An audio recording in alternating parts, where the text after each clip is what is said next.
I have noticed something in our Indian culture. We are natural storytellers. But here is the thing, many of us think that we need something extraordinary to tell a good story. We believe we need to have climbed Mount Everest or become a film star.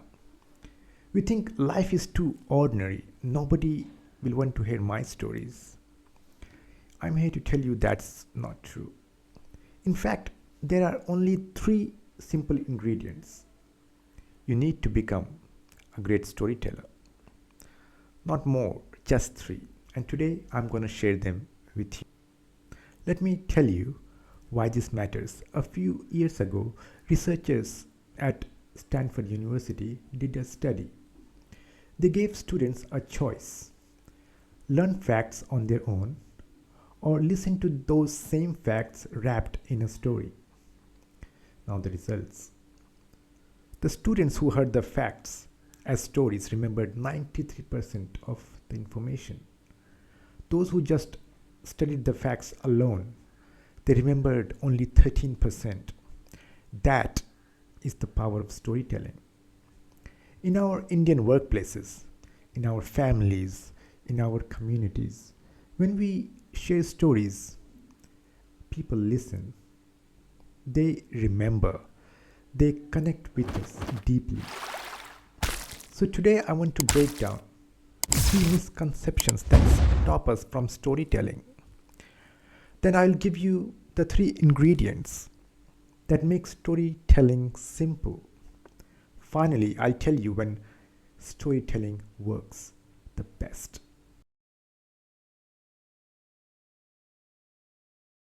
Let me be honest with you. When I wanted to speak about storytelling, I thought, who am I to talk about this topic? I'm just a regular person. Many of us from Indian backgrounds, or should I say, people whom I have met around me, we think I'm not someone who studied abroad. I don't live in a fancy neighborhood. My family struggled. Where is my interesting story? But here is the secret: stories aren't about what happened, stories are about what you bring to what happened. Let me give you an example from right here in India. I have a friend, let's say his name is Rajesh. He sells teas in Mumbai, teas and coffee. Nothing fancy, just a small tea shop near a railway station in Mumbai. For years, he thought his life was boring. He wakes up at 4 a.m., prepares chai, sells to commuters, closes shop, and then sleeps. But then he realized something. Every morning, he serves teas and coffees to the same group of office workers, students, and construction laborers. He noticed one young girl. She comes every day. Sometimes she's nervous before her college entrance exams. One older uncle. He comes to sit, to find peace before returning home to his sad, empty house.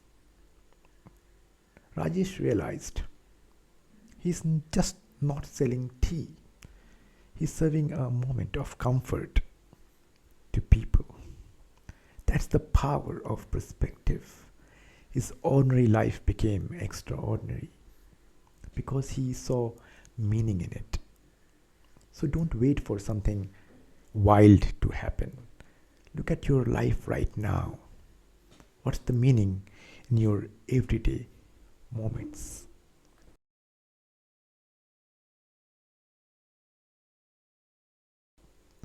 In school, in colleges, in our jobs, especially in India, when we are taught to be logical and practical, we believe facts are everything.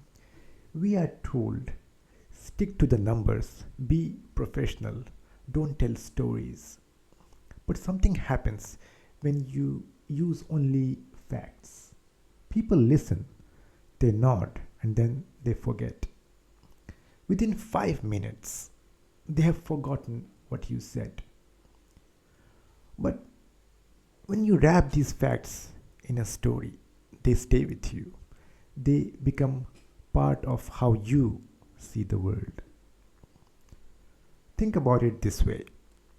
Can you remember the statistics I mentioned about this Stanford study? Probably not the exact numbers, but can you imagine the picture I painted about that girl studying for the exam, drinking chai, and getting the courage from that small moment? That stays with you. That's why the best leaders, the best teachers, the best parents in our community, they all know how to tell stories. Because stories move people. Facts inform them, but stories transform them.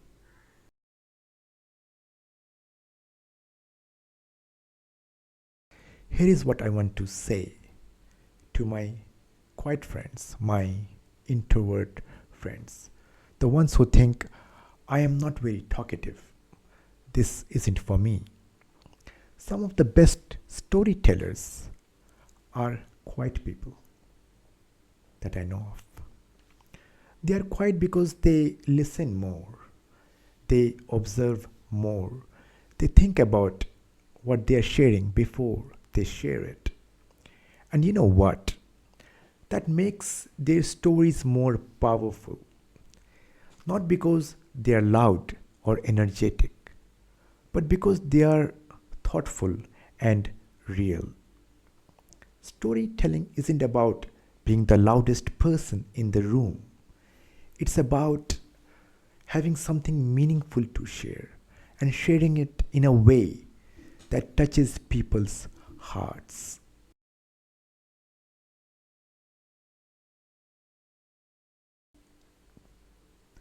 Okay, so here are the three ingredients. Ingredient number one, be more specific. Most people think being general makes them more relatable. They'll say something like, I was very nervous during an important meeting. That's okay, but that doesn't stick. Everyone gets nervous, so what? Now listen to this version. My hands were shaking so much when I picked up my teacup. Some spilled on the table. My mouth felt completely dry, like I had been chewing on cotton.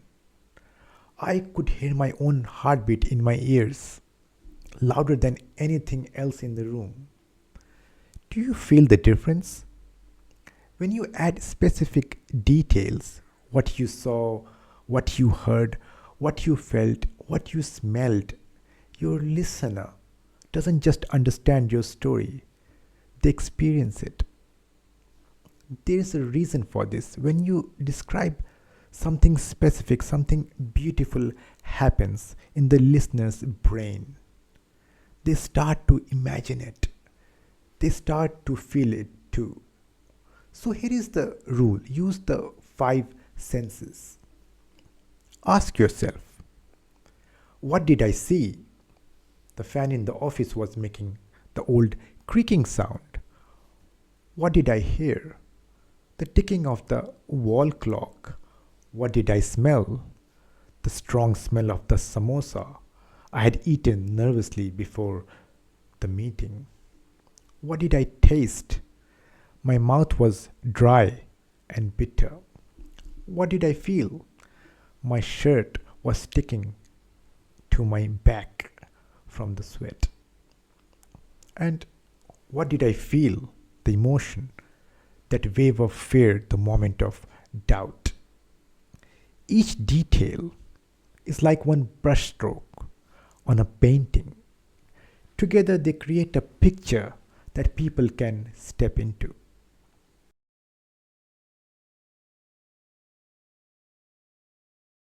Ingredient number two, reliving and not just reporting.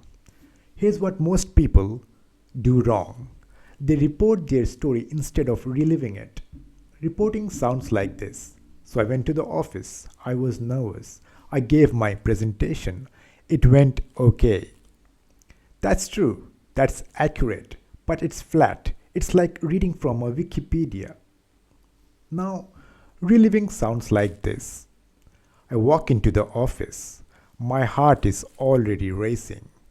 I can feel my collar is too tight. My boss is sitting there with that serious expression. As I start to speak, I'm thinking, what if I mess this up? What if they think I'm not good enough? Do you feel the difference? In the second version, you are with me in that moment. You are not hearing about what happened to me in the past. You are experiencing it with me right now. How do you do this? There are three simple tips. Tip number one, use those five senses we talked about. Be specific. Change your tense. Instead of saying, I was standing there, say, I'm standing there. My hands are shaking. I can feel my heart pounding. Using present tense makes your listener feel like they are living it with you. Tip number three, let your body help you tell the story. If your hands were shaking, actually shake your hands while you are telling it. If you were nervous, let that show in your voice. Your body remembers, and when your body relives it, your listeners see it and feel it too.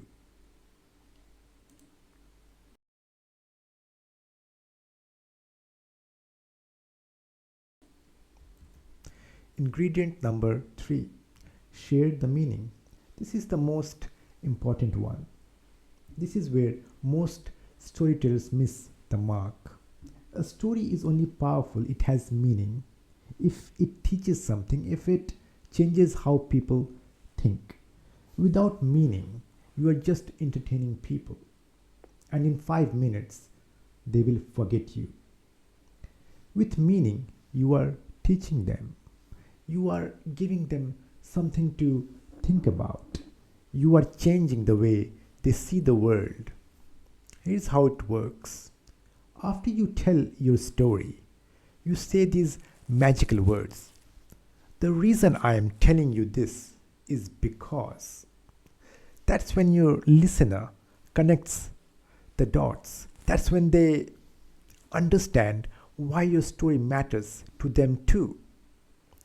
Let me give you an example. Let's say you are talking to your teenager. You might say, when I was your age, I wanted to become an engineer because my father was an engineer. But it wasn't what I truly wanted.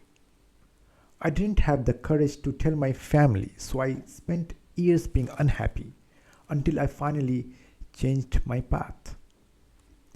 Then you add, the reason I'm telling you this is because I see that same pressure in your eyes, and I want you to know you get to choose your own path. Your happiness matters more than anyone else's expectations. Suddenly, your personal experience becomes a gift you are giving to your child. It becomes a guide for their life. This is what meaning does.